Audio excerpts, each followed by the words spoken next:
Perkenalkan, nama saya Rika Elisa Putri dari jurusan D4 Akuntansi Manajemen.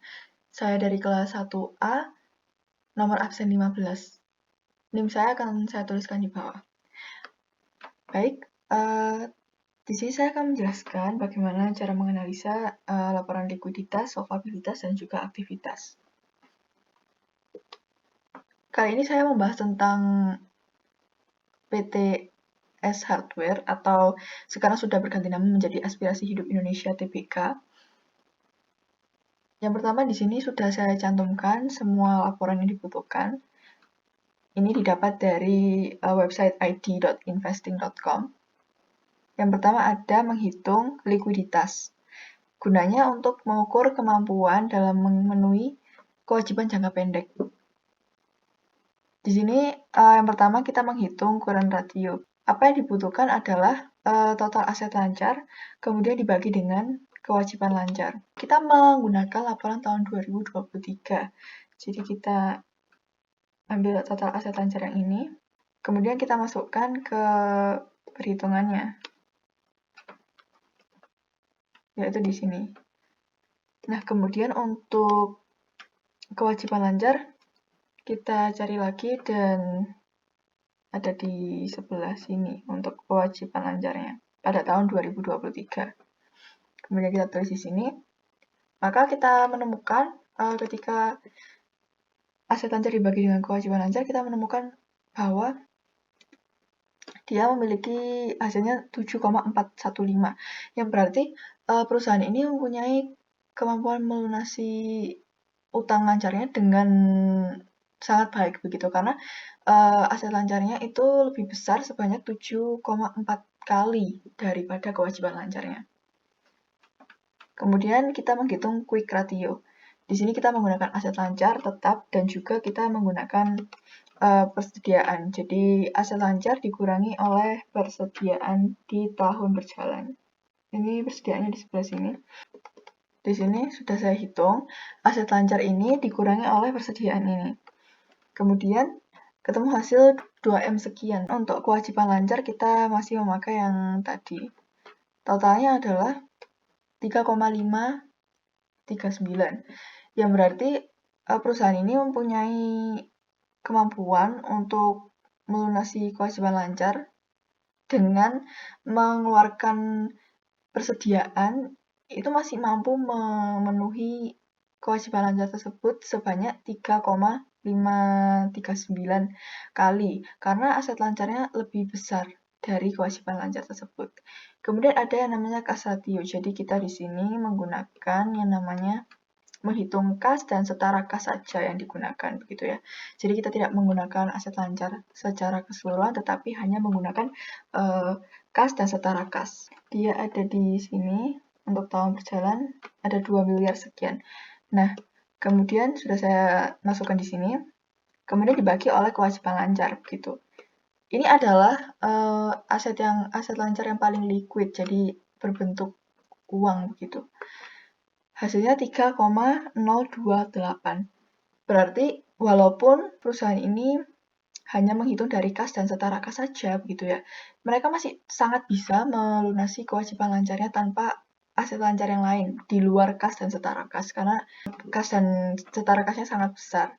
Maka dari itu kesimpulannya adalah perusahaan ini memiliki posisi keuangan yang cukup kuat. Kemudian kita beralih ke laporan solvabilitas. Gunanya untuk memahami resiko perusahaan dengan utang yang ada, total utang yang ada. Jadi yang pertama ada DER, kita menghitung DER, caranya dengan total utang dibagi oleh ekuitas. Nah, tujuannya untuk memahami resiko struktur modal perusahaan, begitu. Nah, kemudian kita masukkan saja berarti total utang. Kita cari total utang, total kewajiban. Itu kita bagi dengan total ekuitas tahun 2023.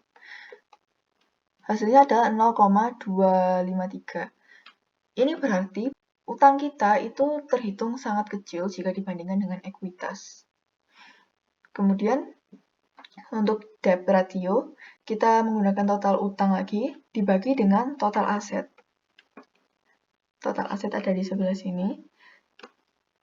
Nah, dari sini kita bisa mengetahui bahwa utang ini hanya 20%, sekitar 20% dari aset yang ada. Nah, kemudian kita menghitung times interest earned ratio gitu. Caranya dengan menghitung EBIT, yaitu earning before interest and tax, atau laba sebelum pajak dan bunga, dibagi dengan beban bunga, lalu dikali 100%.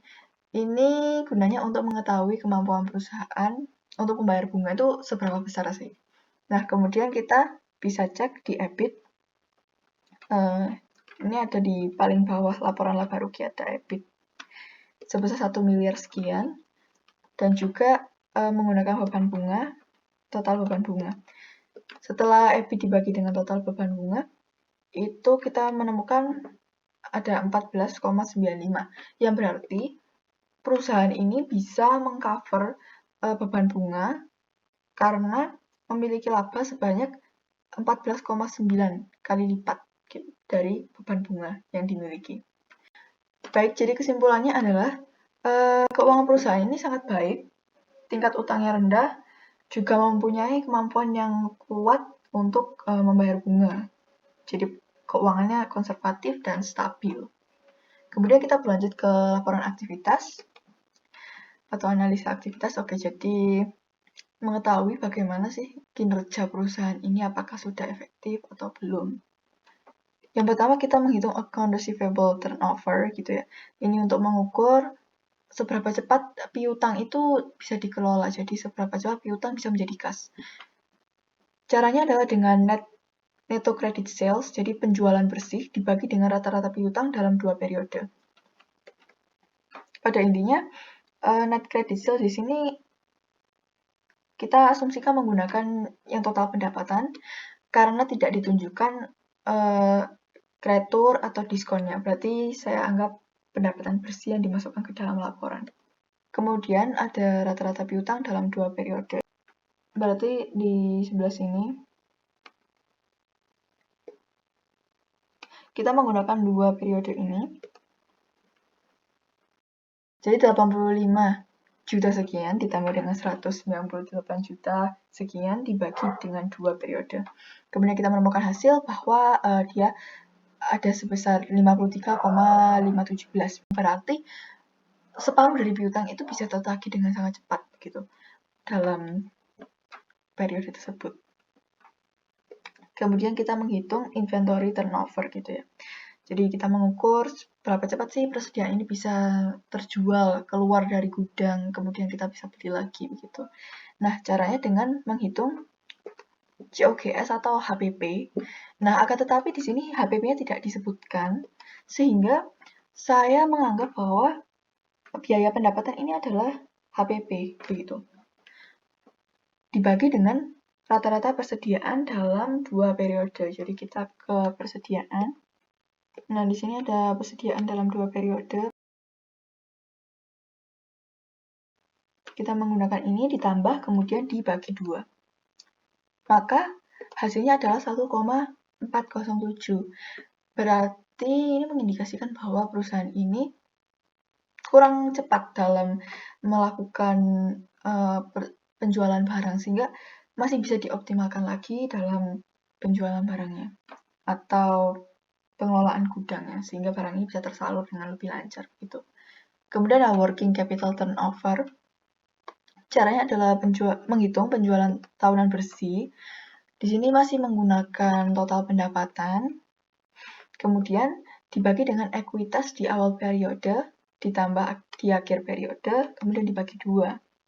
Nah, untuk ekuitas kita menggunakan 2 tahun. Jadi ada ekuitas pada tahun sebelumnya yang merupakan ekuitas di awal periode dan juga ini adalah ekuitas di akhir periode. Kemudian kita bagi 2, maka ketemu hasilnya sebesar 1,256. Ini menunjukkan bahwa keefisienan penggunaan modal kerja ini masih bisa ditingkatkan lagi. Berikutnya kita menghitung fixed assets turnover gitu ya. Caranya dengan penjualan tahunan bersih dibagi dengan aset di awal periode dan ditambah di akhir periode. Jadi, kita gunanya untuk mengukur penggunaan aset tetap ini sudah efisien atau belum. Jadi kita melihat tetap ke pendapatan ini di tahun 2023, kemudian dibagi dengan aset di awal dan akhir periode, kita lihat di tahun 2022 dan 2023. Terus kita bagi 2, setelah dijumlahkan dibagi 2, hasilnya kita ketemu 1,015. Selanjutnya kita memiliki perputaran aktiva yang harus dihitung. Cara menghitung perputaran aktiva adalah melalui total penjualan dibagi total aset. Gunanya untuk mengukur apakah perusahaan ini sudah menggunakan semua asetnya untuk menghasilkan penjualan. Maka kita lihat total pendapatan yang sudah kita lingkari dan juga total aset di tahun 2023. Jadi yang 7753 kita gunakan. Kita bertemu dengan hasilnya 0,982. Nah, berdasarkan hal tersebut begitu ya, kita mendapat kesimpulan bahwa pengelolaan piutang ini sudah baik, akan tetapi bisa diberikan perbaikan pada strategi manajemen operasi supaya perputaran aset ini lebih meningkat dan bisa efisien secara keseluruhan.